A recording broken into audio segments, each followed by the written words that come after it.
L'ovulation. Alors depuis le temps que vous regardez le magazine de la santé, vous devez connaître, c'est le moment où l'ovaire va expulser un œuf, autrement dit un ovule. Et si l'ovule est fécondé par un spermatozoïde mâle, il n'y en a pas beaucoup de femelles, mais bon.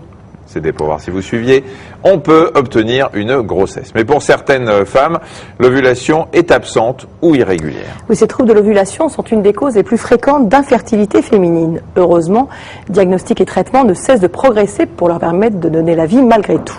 Alors, le déroulement du cycle menstruel, et en particulier de l'ovulation, est régulé par une petite glande à la base du cerveau, là qu'on vous a illuminé, vous voyez, qu'on appelle l'hypophyse et qui sécrète deux hormones, appelées gonadotrophines, qui vont orchestrer en fait l'activité des ovaires.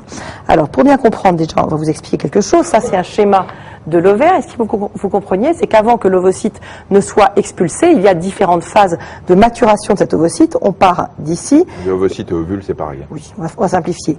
Et puis au fur et à mesure, il va se transformer avant de pouvoir être évacué. Et donc il y a des hormones qui vont agir sur ces phénomènes. La première, donc vous voyez ce que vous voyez en haut, c'est ce que je vous ai expliqué. Ça c'est le début de la phase d'évolution de l'ovocyte. Et ici, c'est juste avant son expulsion, évidemment, qui se passe au 14e jour. Alors la première hormone, c'est ce qu'on appelle la FSH. Vous voyez ici sa sécrétion en vert. Elle va stimuler la croissance et la maturation des follicules ovariens, donc les petits sacs qui contiennent les futurs ovules.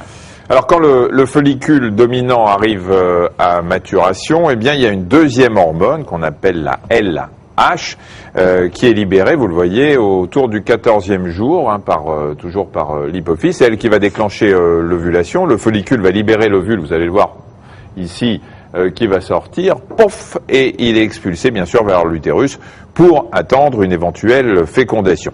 Si les ovaires ne répondent pas à l'action des deux hormones, la FSH et la LH, ou si un dysfonctionnement survient plus haut, par exemple l'hypophyse, la petite glande dans le cerveau, ou si des troubles de l'ovulation, peuvent apparaître. Et l'un des plus connus, c'est ce qu'on appelle le syndrome de l'ovaire polykystique, qui porte bien son nom. Oui, regardez ici une échographie. Alors pour vous situer une échographie, vous savez, on met la sonde au niveau du ventre, donc vous avez l'extérieur par ici, la profondeur par ici, et regardez tout ce qui est en noir, tous ces petits sacs là ici, ce sont donc des kystes au sein de l'ovaire.